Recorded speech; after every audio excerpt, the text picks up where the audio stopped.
This Bombardier CL600 Challenger 605 turbojet airplane, bearing tail number November 605 Tango Romeo, crashed into a golf course at Truckee, California on July 26, 2021. The accident occurred during the approach phase into runway 11 on a circling to land procedure.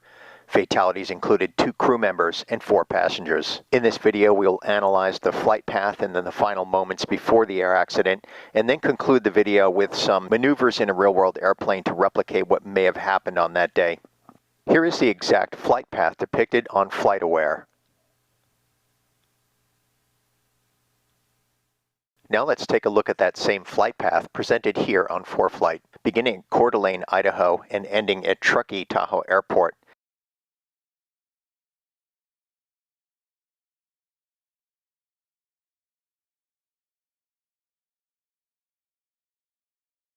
This is the approach procedure offered by ATC and accepted by the pilot, the RNAV runway 20 approach.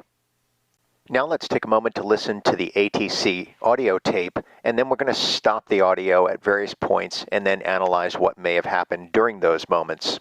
Number 5 Tango Romeo, just going to maintain 14,000. Expect the approach shortly. 14,000, 605 Tango Romeo. 605 Tango Romeo is established and hold. Now let's take a look at this excerpt from the Ntsb preliminary report. As the airplane was passing over northwestern Nevada, ATC began issuing descent instructions for the airplane's approach into Truckee, Tahoe Airport.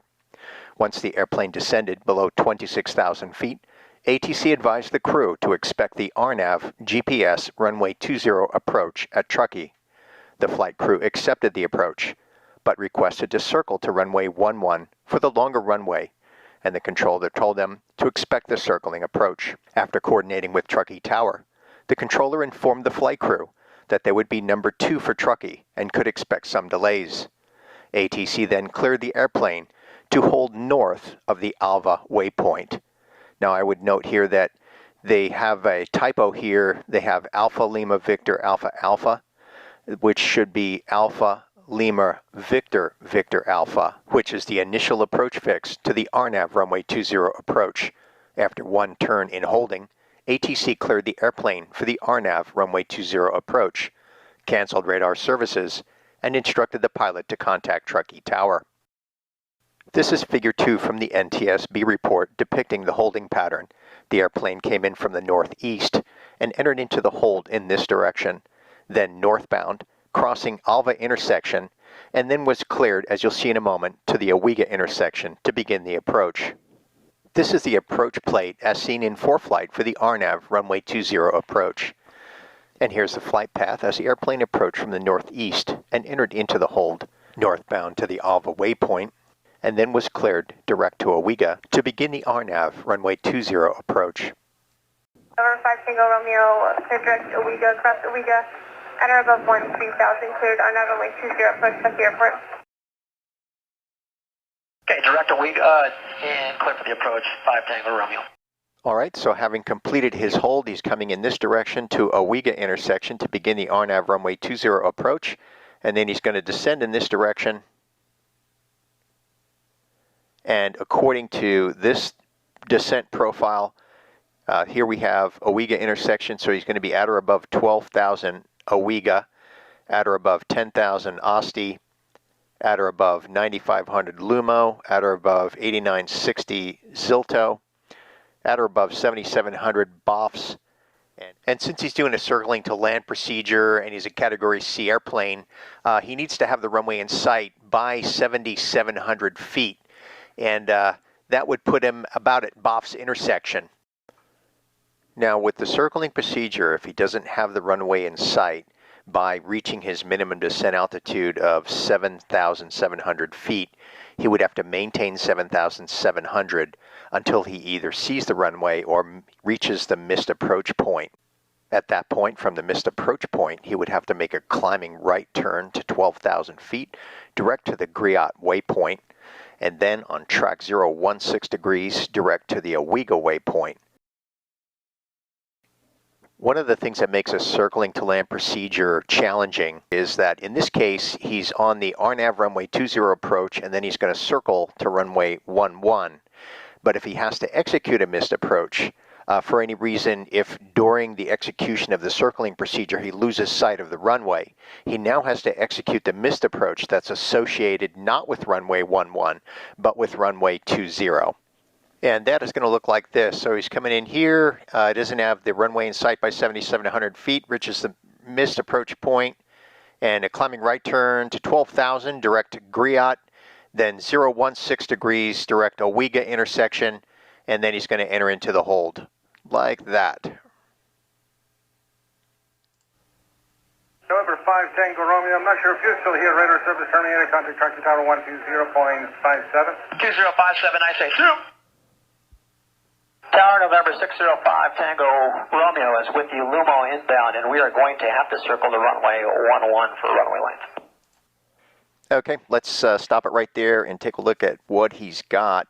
So right now he's at Lumo inbound, so there's Lumo intersection right there. And the reason he's doing this is, as he stated, because of runway length. He wanted to land on the longer runway. So right here's Lumo, and he's inbound, and he's just told Tower that he wants to do a circling procedure, which again is perfectly fine. Let's take a look at what the restrictions are for the circling. So here it says, circling to runways 211 and 29 at night. Circling is not authorized. Can't do this procedure at night, but that wasn't an issue because it was 1:15 in the afternoon. Circling is not authorized for a Category C airplane, which is what he is, south of runway 29 and east of runway 2. So he's also good there because his circling procedure is going to take him north and west of the airport.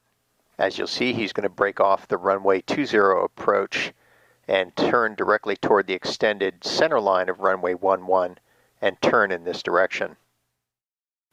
I think it's fair to ask if it was a pilot's intent to land on runway 11. He would have known that well in advance based on the runway lengths. And let's go ahead and take a look at the airport diagram here. So this is Truckee Airport. So as you can see here, runway 1129 is quite a bit longer than runway 20 and 2. So here's how he wants to do this. He wants to come in like that and then around into the downwind and land here on runway 11. And as you can see, it's quite a bit longer. And he even stated that. He says, this, you know, I want to do a circling to land based on runway length. And that makes perfect sense. Here's where the question comes in. If that was your intent, if you wanted to land on runway 11, there is a procedure, an RNAV procedure for runway 11, which would put you on almost a straight in, a slightly offset. As you can see down here, it's a slight offset. This would be your final approach, and then a little bit of an offset to land runway 11. And so that would be my first question: is if there's this published procedure for runway 11, it seems to me that would be a better choice. So here's the flight plan. Let's look at all the procedure options that they had for approach. There were 3 instrument approach procedures, and the one he chose was this, was the runway 20, and there's several options available for initial approach fixes for that one. And then here was the runway 11. If he requested the RNAV runway 11 approach, he could have begun the approach from the Alant waypoint, and that would have put him on a almost straight-in course for runway 11 with about a 20-degree offset. And that would have eliminated the need to even do a circling procedure altogether. Challenger 605 Tango Romeo Truckee Tower, Roger, report the airport in sight. When you're breaking off the approach, you can either enter the downwind for 11, or you can enter a left downwind for 11, or go over the top left downwind for 29. Okay, so what she's saying right here is that she's given him a couple of options, and one of them, of course, is, which is the one that he did, which is to enter into the downwind for runway 11 with the intention of coming around and landing in this direction. And the other option that she gave him was to go over the top of the runway and enter into a left downwind this way for runway 29. So he had 2 options, and he chose the first one, which was left downwind for runway 11. All right, so let's go back to our RNAV runway 20 approach and look at the profile that he would have to be flying. Remember, he's doing a circle to land, so his minimum is 7,700 feet right here. So he's descending according to this profile. And by the time he reaches 7,700 feet, he has to have the airport environment in sight in order to execute the circling procedure. He would have to maintain 7,700 feet until he either has the runway in sight or reaches the missed approach point, at which point he would have to execute the missed approach that we discussed earlier. Appreciate it very much. Looking forward to seeing you guys. Roger.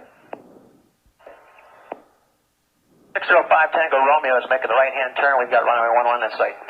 November 5 Tango Romeo, Roger. Runway 11 cleared to land, wind calm, not sight. Clear to land, 605 Tango Romeo. Tower, I got you. Truckee Tower, this is Scott. Yes, ma'am. We see that fire. Are we good to go? Let me get back to you. Thank you. Jump when the airport's closed, USN. As soon as I get a good time, can I give you guys a call over at the Skydive? That'd be great. Thank you. We'll give you a call on the landline when we get an estimate. Thanks. This diagram from the NTSB report shows the final flight path and impact site at the golf course. This is an excerpt from the NTSB's preliminary report. Multiple eyewitnesses observed the airplane before the crash. Some reported that the airplane caught their attention because of its low altitude and abnormal flight path into runway 11. According to witnesses, the airplane was in a nose-down attitude and steep left turn during its last few seconds of flight. A witness located about 50 feet from the accident site reported that he observed the airplane come from the northwest, about 20 feet above the trees. The airplane then entered into a steep left turn and banked erratically just before it impacted trees and then the ground. The witnesses close to the accident site stated that the airplane appeared intact when they first observed it. 3 surveillance videos captured the accident's final moments and were all consistent with the witness recounts. These images from a doorbell ring camera at an apartment complex next to the Ponderosa Golf Course captures the airplane as it passes overhead.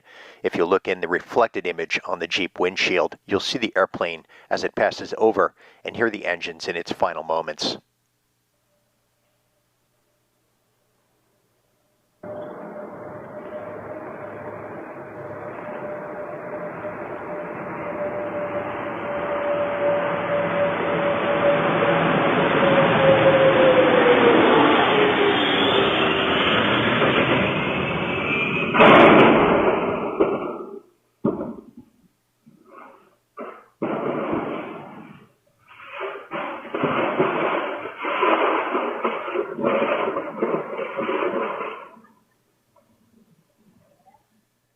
Here's an image from FlightAware showing the flight path as the airplane entered into the hold that was assigned at the Alva intersection.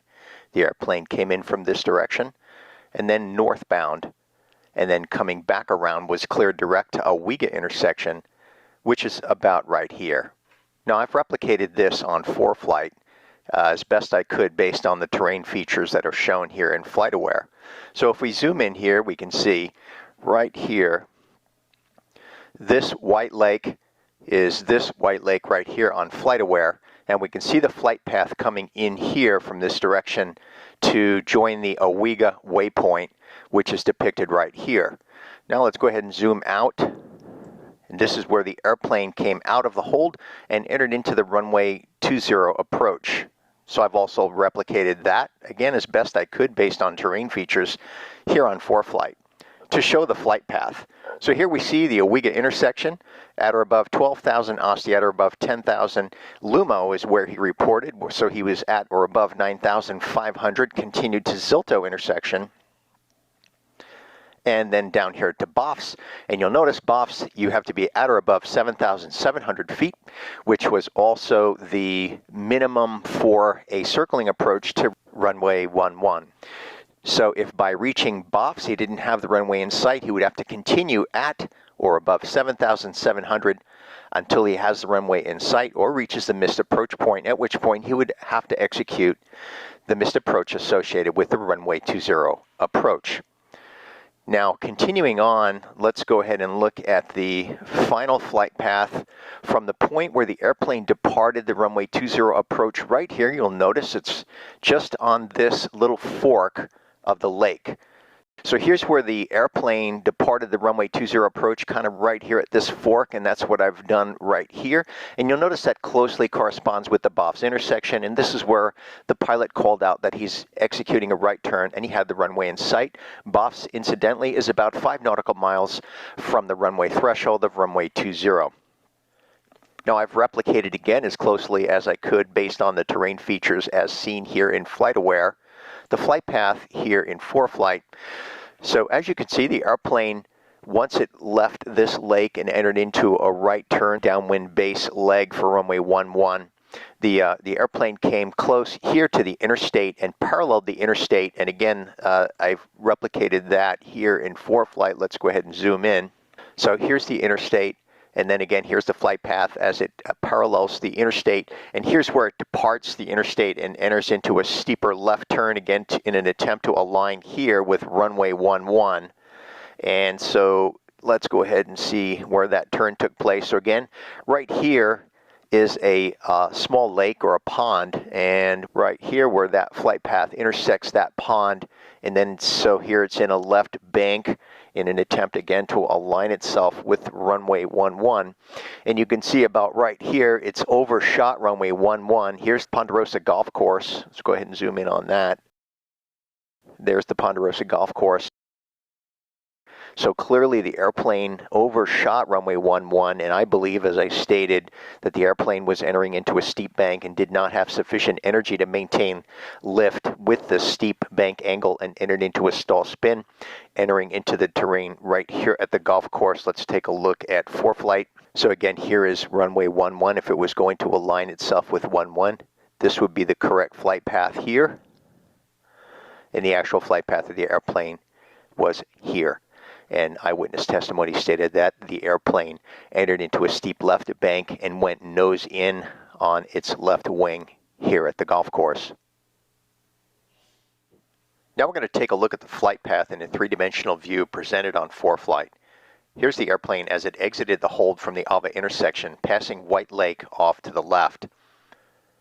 Here it's coming up on a Wiga intersection at 12,000.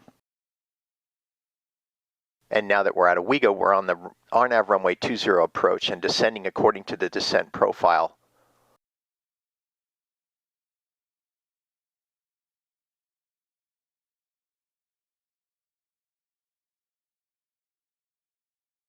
Now here the airplane is coming up to the Lake Zilto intersection. Now BOF's intersection is about where the airplane entered into a right turn, had the runway in sight at approximately 5 nautical miles from the threshold of runway 20. Here the airplane is paralleling the interstate before entering into a left turn for its final approach. And now in the left turn, the airplane has overshot the runway, entering into a steep left bank and impacting terrain.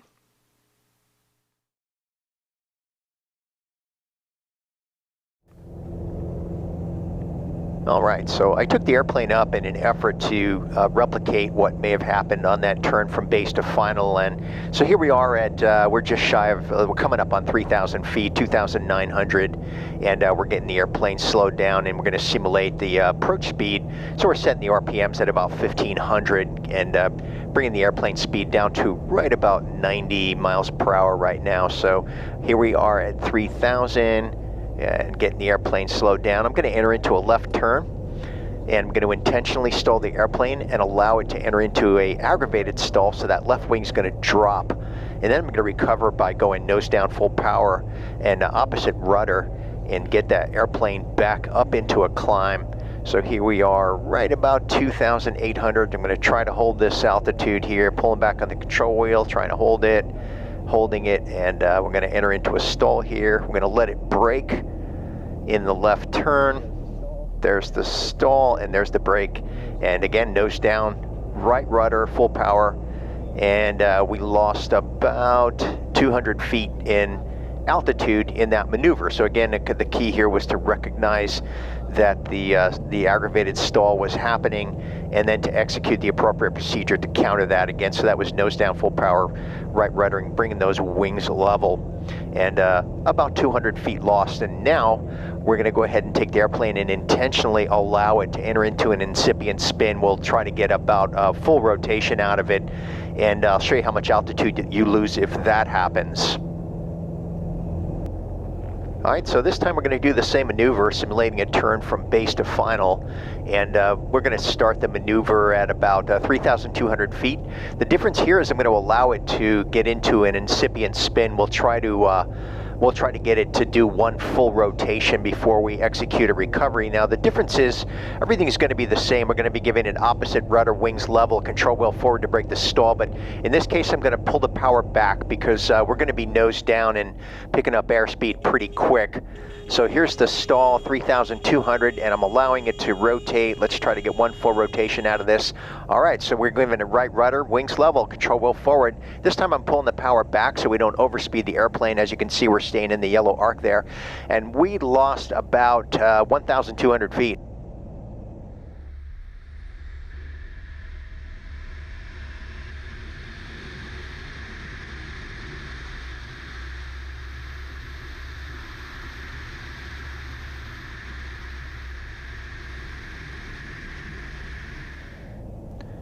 So as you can see, if you fail to recognize and make the necessary corrections once you enter into that incipient spin or the aggravated stall, there's no way you're going to recover the airplane at pattern altitude. So the key here would be to recognize that early. Now, of course, the better solution is to not enter into a steep turn to recover a bad approach. So that's I think the main lesson to take out of this. Thank you for joining me today as we analyze the fatal accident that occurred on July 26, 2021 near Truckee Tahoe Airport involving a Bombardier Challenger 605, tail number November 605 Tango Romeo. I've always believed that it's important to analyze these sorts of events, and it helps all pilots to avoid similar incidents in the future. Thank you again, and I hope to see you again on next flight.